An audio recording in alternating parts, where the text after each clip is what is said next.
Do you personally dislike homosexuals? Of course, they are disgusting. What sort of people are they? How can you go? I never knew what they were doing. That's how I've been told recently that what they do is terrible, disgusting. But I was ready to ignore that if there was proof that that's how he's born, abnormal. But now the proof is not there. Is Africa being forced to abandon its traditions? From CNN interviews to presidential pushbacks, this is the cultural clash few dare to talk about, and today, we break it down with facts and fire. In Kenya, to be gay, the LGBT community is illegal. They just want to have equal rights, the same privacy and equality as all other Kenyans do. Is that something that you aspire to for your country? I want to be very clear, Christiana. I will not engage in a subject that is of no, it is not of any major importance to the people and the Republic of Kenya. This is not an issue, as you would want to put it, of human rights or this. This is an issue of society, of our own base as a culture, as a people, regardless of which community you come from. This is not acceptable. This is not agreeable. This is not about Uhuru Kenyatta saying yes or no. This is an issue that the people of Kenya themselves, who have bestowed upon themselves a constitution, right, after several years, have clearly stated that this is not a subject that they are willing to engage in. I want to talk to you about a specific, human rights situation in parts of Africa and including in your own country. You yourself gained worldwide attention a few years ago when you said there was, quote, no room for homosexuality in Kenyan society. I want to know whether you still stand by that. We have Kenyan law, we have Kenyan constitution, we have our tradition, we have our customs. We will continue to respect other people's customs as they respect our customs and our tradition.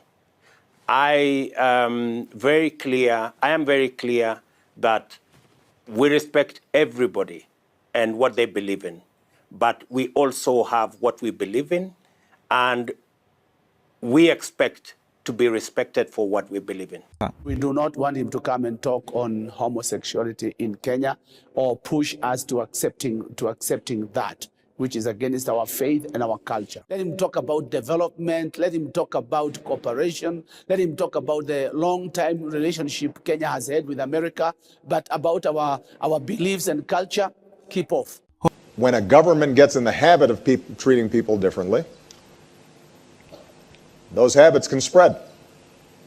If somebody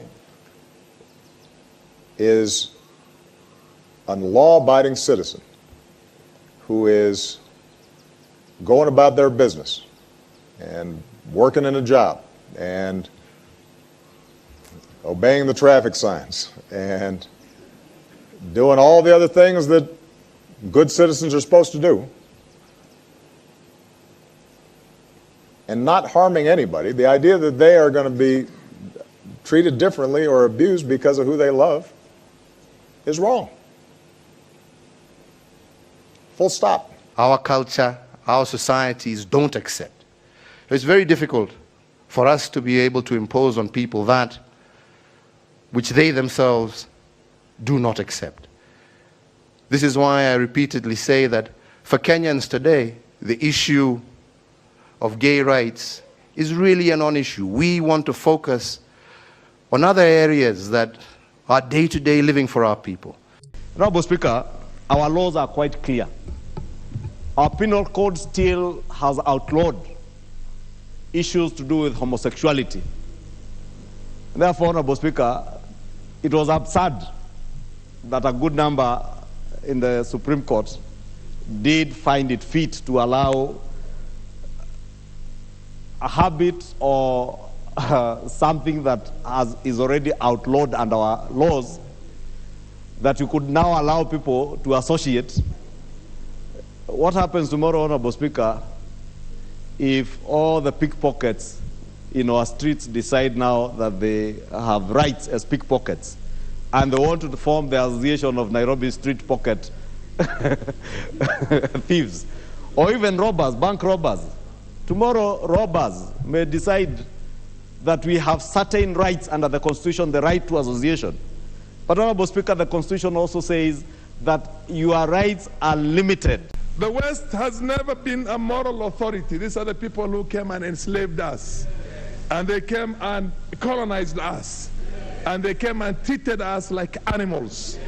And now they want to tell us to behave like animals. The next thing that's going to come up... Honorable Farah Malim, which animals engage in homosexuality? No, you're right. I'm sorry. I withdraw that bit. I withdraw that bit in the interest and the respect for the animal kingdom. The animal kingdom never engages in that. God has created a man and a woman. It's there in all the Abrahamic scriptures. It's in Islam. It's in Christianity. It's in Judaism. If we allow them to take over our lives, we have allowed them for far too long for them to exploit us and to dehumanize us as human beings. On this, we will say no. If they're going to come up with the travel, restrictions, keep your country, keep your cultures, keep your nonsense to yourselves. Even now, I have not really fully understood it, that you can fail to be attracted to all these beautiful women here and elsewhere, and you are attracted by a man. That's a very serious matter.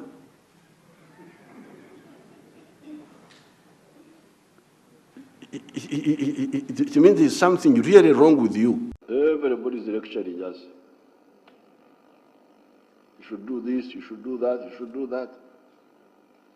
But this is my house. I know how to run my house. How can you find a married man and you lecture him how to run his house?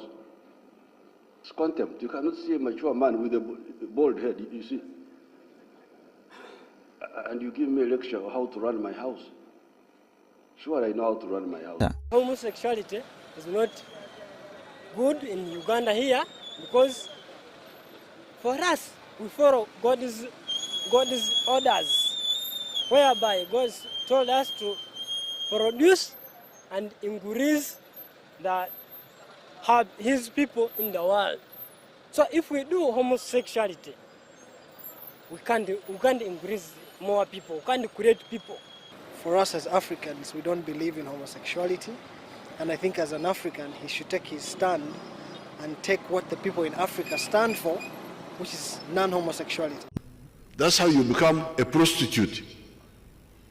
Because you fear sacrifice, you fear difficulties.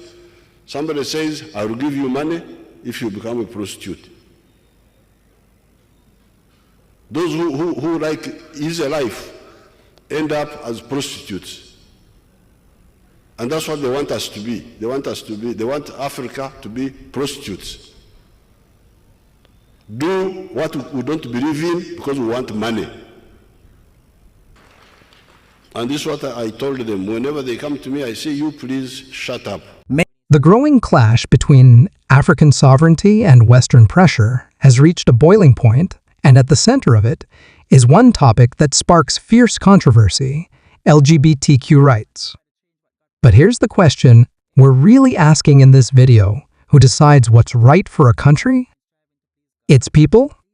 Its constitution? Or global superpowers applying pressure from the outside?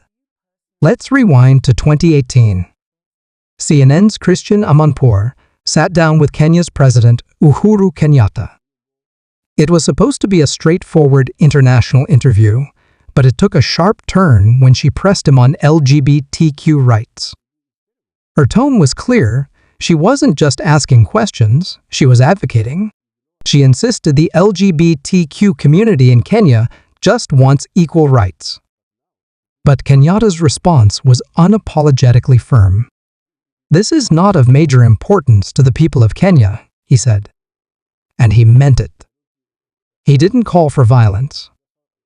He didn't promote hate. He simply said that in Kenya, this issue isn't on the national radar, not in policy, not in culture, not in law. He pointed to the Constitution, which the people ratified. He pointed to culture, which has been passed down for generations. He pointed to national identity, not imported ideologies. But that wasn't enough for Western media. Amanpour, clearly shocked, warned Kenyatta that he might get in trouble for saying that. Trouble? For upholding the law of his own land? Trouble for reflecting the will of his people? That moment revealed something deeper. This isn't just about gay rights. This is about who gets to define the values of a nation.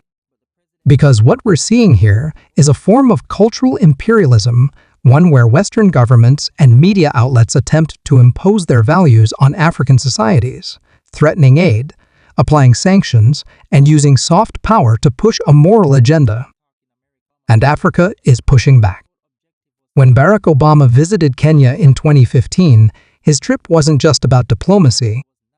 It came with a clear objective: push for LGBTQ acceptance. But even then, President Kenyatta didn't bend. During their joint press conference, Obama brought up equal treatment and respect for gay individuals. And while those words might sound noble in theory, the context matters. Kenyatta respectfully, but firmly, shut it down. He reminded the world that Kenya and America share many things: cooperation, trade, diplomacy, but not social values on everything. For Kenyans today, he said, the issue of gay rights is really a non-issue. Let that sink in. A sitting U.S. president stood in front of African media and tried to nudge Kenya into accepting a social policy foreign to its culture, and Kenya simply said no. It wasn't hate. It wasn't cruelty. It was sovereignty. And Kenyatta wasn't alone. In the days leading up to Obama's visit, over 700 evangelical pastors across Kenya wrote an open letter. Their message was clear: we welcome America's friendship. We welcome talks on development, trade, and progress, but keep your sexual politics at home. Let him talk about development, they said. Let him talk about long-term cooperation. But on homosexuality, keep off. These pastors weren't extremists. They were speaking on behalf of congregations, families, and cultural leaders across Kenya. People with religious convictions, deep traditions, and a commitment to their constitution. But the media didn't report that. Instead, they labeled Kenya as backward or intolerant just for thinking differently. This isn't just Kenya's story. In Uganda, the laws on homosexuality are even stricter.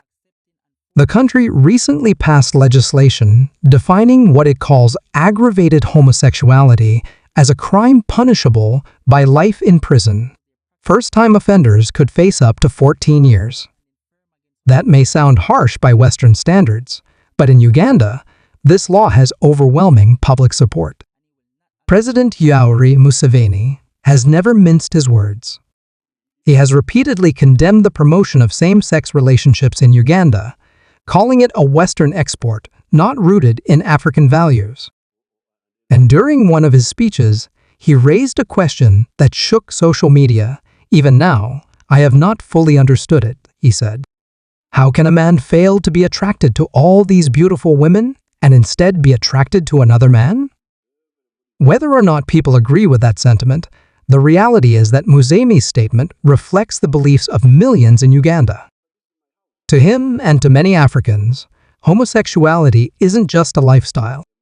It's a disruption of cultural order, moral teachings, and spiritual norms passed down for generations. Let's be clear, Uganda is not criminalizing identity. It is criminalizing conduct specifically, certain acts considered harmful or offensive under its laws. That's a legal distinction, lost in most Western reporting. But here's what's more disturbing. When Uganda passed this law, the United States responded by imposing sanctions. Think about that. A foreign power punishing an African nation for passing its own law through its own legislative body, through its own democratic system, just because that law doesn't align with Western liberal values. Is that human rights? Or is that modern-day colonialism in disguise? And it gets worse. When the Kenyan Supreme Court ruled in favor of allowing an LGBTQ rights group to register, despite homosexuality still being illegal under the Penal Code, the backlash from lawmakers was swift and severe. Several political leaders, including members of parliament, called the ruling absurd. One MP sarcastically asked, "If we now allow a gay association, what happens tomorrow? Do we allow the association of street pickpockets? The union of bank robbers?" It was hyperbole, yes, but it drove home a point. Where does the line get drawn once you start normalizing behavior that contradicts national law? Now, some might say, well, gay rights are human rights. And no doubt every human deserves dignity, freedom from violence, and access to due process. But human rights do not mean the universal acceptance of Western social ideologies. And it certainly doesn't mean other cultures must abandon their moral frameworks just to win favor with foreign allies or donors. You see, when Western countries say, accept LGBTQ rights or lose aid, they're not exporting democracy, they're exporting moral coercion. They're saying, we know what's best for you, as if centuries of African tradition count for nothing. Let's talk about tradition for a second. African societies, whether Christian, Muslim, or rooted in indigenous belief systems, have long upheld heterosexual marriage and family structure as sacred. These aren't arbitrary rules, they're foundational values tied to procreation, kinship, inheritance, and spiritual order. In the Bible, the Quran, and even in traditional African cosmologies, the family is built on a man and a woman. That's not hate, that's heritage. Now, does that mean African nations should endorse violence against anyone? Absolutely not. Violence, persecution, and abuse are unacceptable in any society. But let's not confuse disagreement with hatred. Let's not confuse cultural sovereignty with intolerance. What Africa is asking for is simple: let us live by our values, just as you live by yours.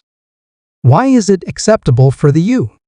So, to promote pride parades, but unacceptable for Kenya to protect its moral code? Why is it a virtue when European nations legislate for gay marriage, but a violation when African nations legislate against it? Where's the equality in that? And if this is really about freedom, then why not respect Africa's freedom to govern itself? President Museveni summed it up best when he said, "This is my house. I know how to run my house." You wouldn't walk into another man's home and tell him how to raise his children, how to set his rules, or how to define his values. So why do it to a sovereign nation?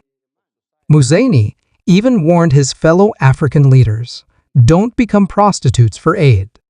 In other words, don't sell out your beliefs just to get money from countries that don't share your culture. That's not partnership, that's exploitation. And that exploitation has a long history. Let's not forget that many of these same Western nations once colonized Africa.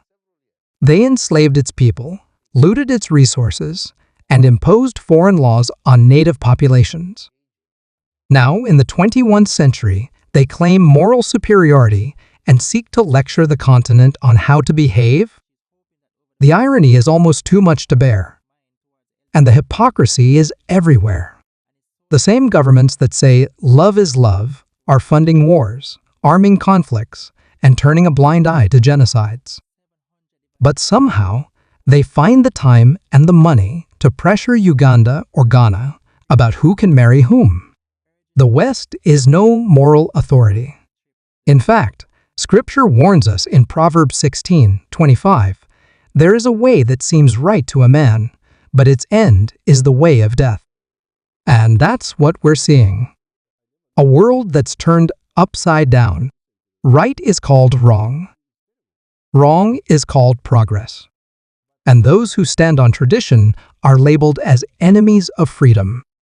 Well, let me say this clearly. Africa has the right to reject what it believes is wrong. You can disagree. You can debate. But you cannot demand. Not from a continent that has suffered centuries of foreign domination. Not from a people finally rising to defend their identity. Not from sovereign nations standing up for themselves. So when Kenya says it's not ready to have that conversation, respect it. When Uganda passes a law through its parliament, respect it. When African citizens say, "We believe in family the way God ordained it," respect it. This isn't about hate. It's about heritage. This isn't about phobia. It's about faith. This isn't about bigotry. It's about boundaries. Africa is not asking to tell the world how to live. It is simply demanding the right to live on its own terms. Without coercion. Without conditions. Without threats. If America wants to talk development, great.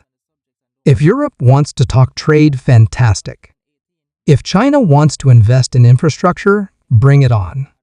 But if any foreign government wants to tie money to moral manipulation, then Africa must say, no deal. Because dignity is worth more than dollars. Conviction is stronger than coercion. And sovereignty is not for sale. If you believe in national sovereignty, cultural respect, and standing firm on moral convictions, don't stay silent. Like this video, share it, and subscribe to The Holy Controversy for more fearless commentary that cuts through the noise and defends the truth. Tap the notification bell so you don't miss the next upload. And drop a comment below. Do you think Africa is being unfairly pressured by the West? Thanks for watching. Stand strong. Stay free. And as always, defend your creed.